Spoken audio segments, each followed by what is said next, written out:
Hello everyone, welcome to the Pikeville City Commissioners Report. I'm Jill Farley-Dotson, your host for today's show. Joining me now, Allison Powers, Pikeville City Commissioner, and always a fun time, Allison, because we talk a lot about tourism when we get together. Yes, we do. It's a very hot topic for us and for all of Pikeville, absolutely. Absolutely, and the summer months we have tourism events all year long, but really when we hit May, 1st of June, it just goes wild for the next, say, 4 or 5 months with different events going on.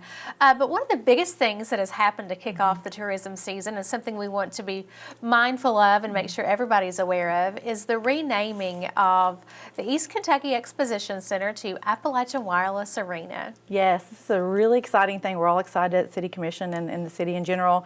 This renaming and sponsorship will allow more improvements around the arena, and we really do appreciate Appalachian Wireless for sponsoring the arena. We love the new name, the arena.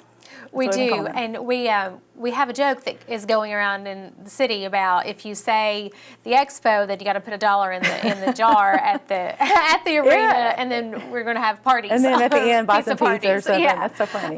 It took me a little bit, but now I've got to do the arena. And I find myself correcting everyone that I hear because it's something that we always, that we do within our work circle.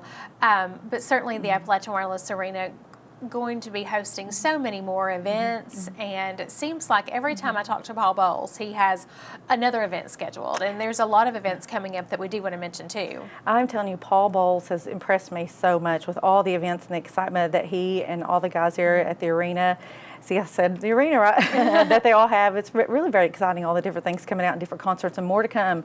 Just today, I saw Josh on Facebook Live saying there's a new event coming, just wait and see. So it's really exciting. Yep. Yeah. And another couple of sponsorships I wanted to mention too is that now we have the Community Trust Box Office and the Dueling Barrels Arena Lounge. So that's 2 new sponsorship additions as well. And certainly check out all of those when you go in there. It makes me feel better knowing that I can actually walk into the arena any day and go up to the box office and get my tickets and not have to deal with, if I don't want to go online, I don't have to. I can go over there and see a person and buy my tickets and visit the tourism center that's located just inside the 2nd Street entrance. We just keep getting better and better. The arena does more and more improvements. It's fantastic. A lot of it is due to Paul and his team. Absolutely. We do want to mention Comic-Con, Black Label Society, and something familiar to everyone, unless you're under a rock, is the Charlie Daniels Band, and they're coming up, and certainly you can check their Facebook page and their website for all of those events. My kids are super excited about the Comic-Con and about the Charlie Daniels Band. They love that.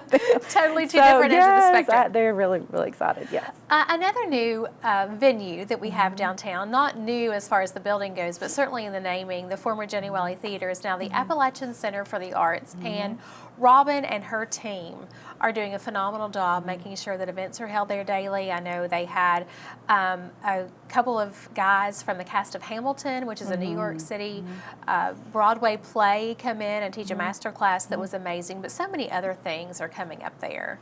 Absolutely. It's another thing. Robin came into town and started working at the app and has done fantastic, wonderful things and events that she's brought to our theater. And you know what, we have a change of name for that too. It's the Appalachian Center for the Arts, but the one reason that we chose Center for the Arts is it's not just plays anymore. Right. There's also a music series, and a couple examples of that was in May. The Confederate Railroad was there, and that was a successful event.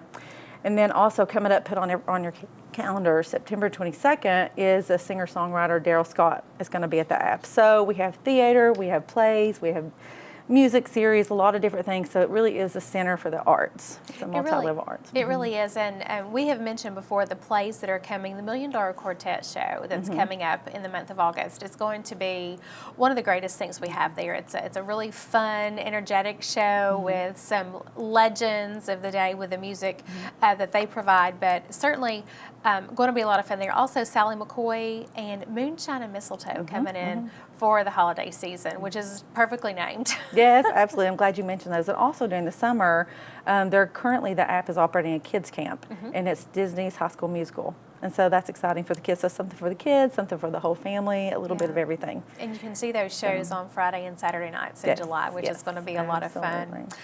Dueling Barrels. It is one of our staples now on Hamley Boulevard and on 2nd Street. When you drive by, you can't come to Pikeville and not see it is beautiful. Dueling Barrels. And they are getting ready to celebrate their 1-year anniversary, which is amazing to me. And they've decided to kick off that 1-year anniversary with a block party, which I think is going to be so much fun. It's going to be a blast. So they're going to caution off or tape off a certain part of 2nd Street downtown to where we can have, different drinks and local crafts. Like I know Rustic Roots is going to be there, and we'll have the large Jenga and some other games, cornhole, that kind of thing. So it's going to be a lot of fun, a great way to celebrate Dueling Barrel's first year.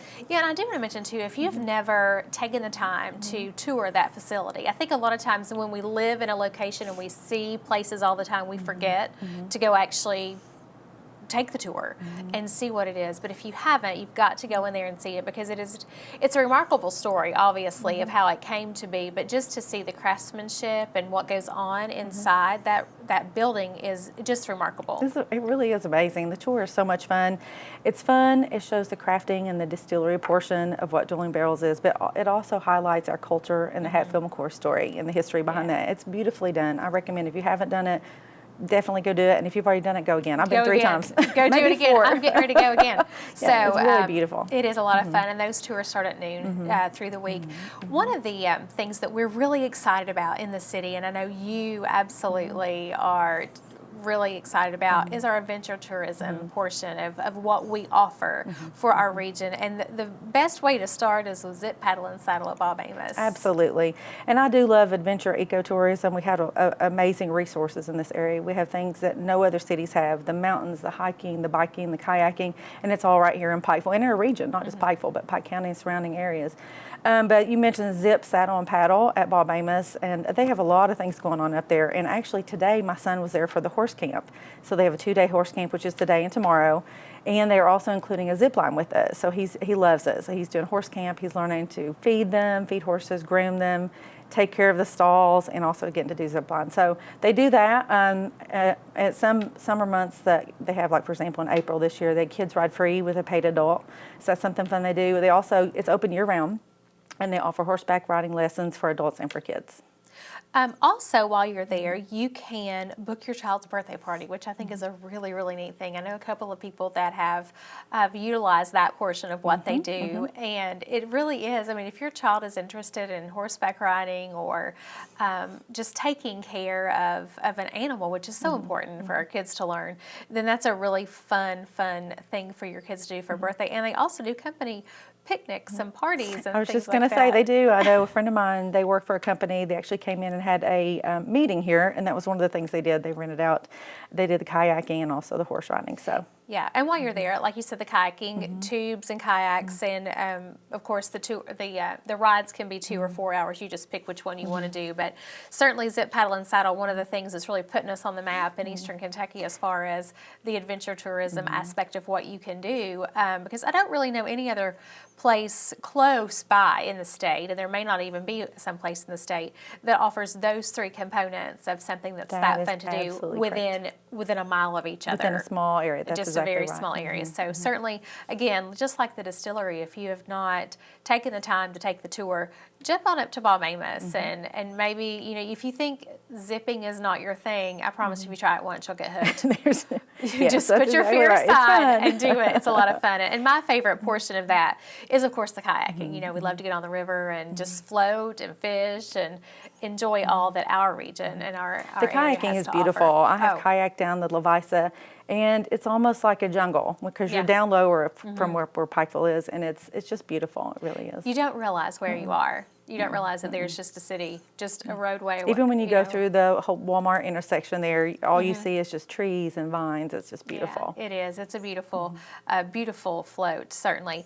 The duathlon, first annual. Let's talk a little bit about that. That was a lot of fun. I'm really excited about this. I love the evolution of our area into a health and fitness area.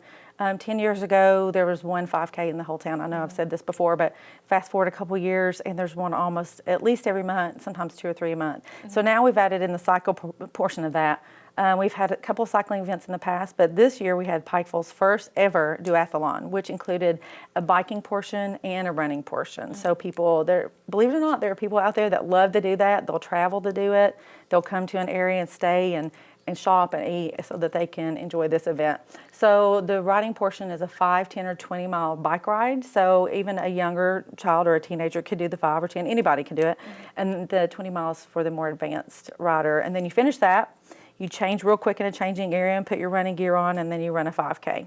So it's the first one we ever did in Pikeville, and I'm really excited about it.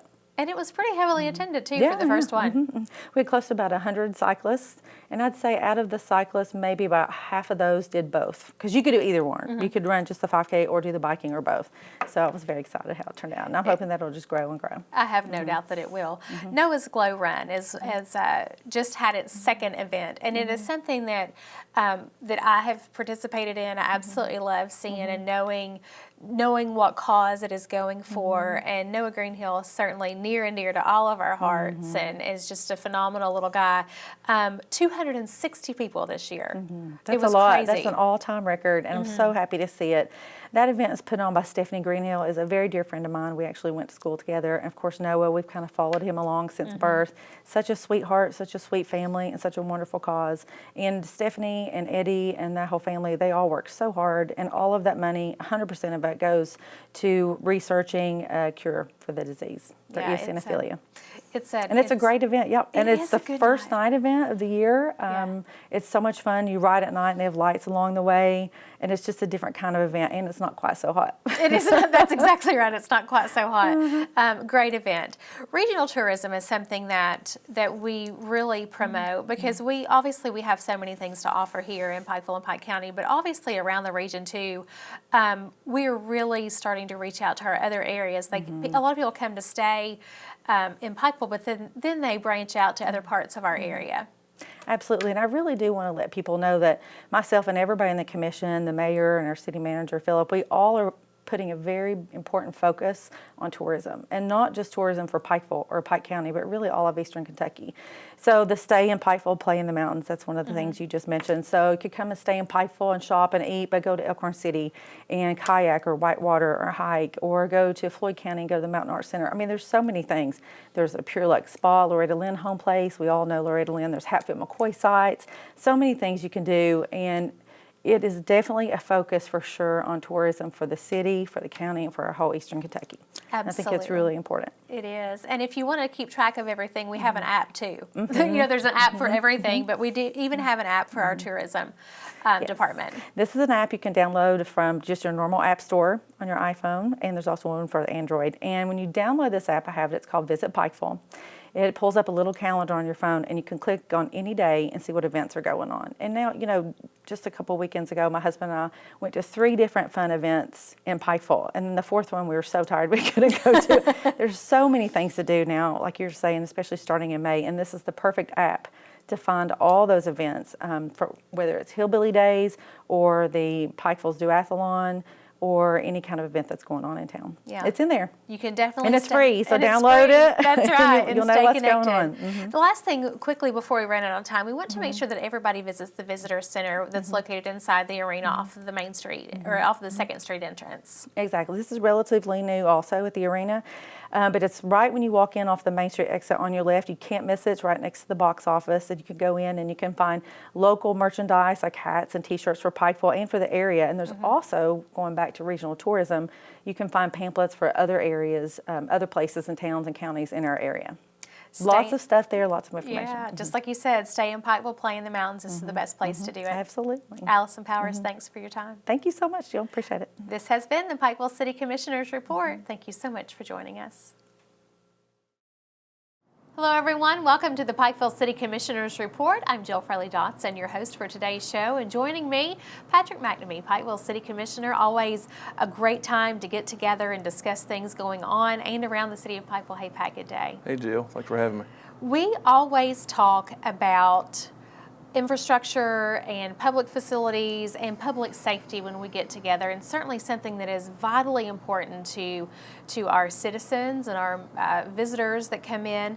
But we are really excited to announce that the 911 Dispatch Center that has been located in the Pikeville City Police Department for years has a new home. It does. It's in a building next to City Hall on Scott Avenue. It used to be in the police station. It was in a room that when they built it, it was suitable, but as the city grew and as the department grew, that particular division was unable to grow, and it was very crowded and cramped in there. So the city made the decision to move it over to that new building, and there's plenty of room there now. All the people that work there are happy and are pleased with the facilities. It also allows for us to have an emergency operations center when there's an emergency in town. So it's a good facility. I toured it. It's probably been a couple months ago, but it's really nice. It is nice, and like you said, it gives them the adequate space that they need, because as the city grew, they really just became very cramped in the space that they were in. So, and it makes it a good location too, right there next to City Hall and Scott Avenue. It is. It's nice. We have a wonderful police force, no question about it. Our guys do a phenomenal job, but we always need more. We do. And we're hiring. We are hiring. There's some officers going to be retiring in the near future, next year or two, and in order to plan for that, we're always looking ahead and making accommodations for the police department. When we hire, it works. We hire two different types. We hire certified officers, people that already have training. When we hire those types of officers, they need to go to 6-week training, and with one of our officers, then they can be in work. Right. But when we hire someone new, they have to go to the police academy, the police academy in Richmond, and there they have to go through a 22-week program. And in order to get in that program, sometimes it's difficult because there's a lot of people trying to get in there. So, and then when they get back, they have to go through 12-week training with one of our officers. So it's a very lengthy process, but it's necessary. That's why we have one of the best police forces in the area. There's plenty of training.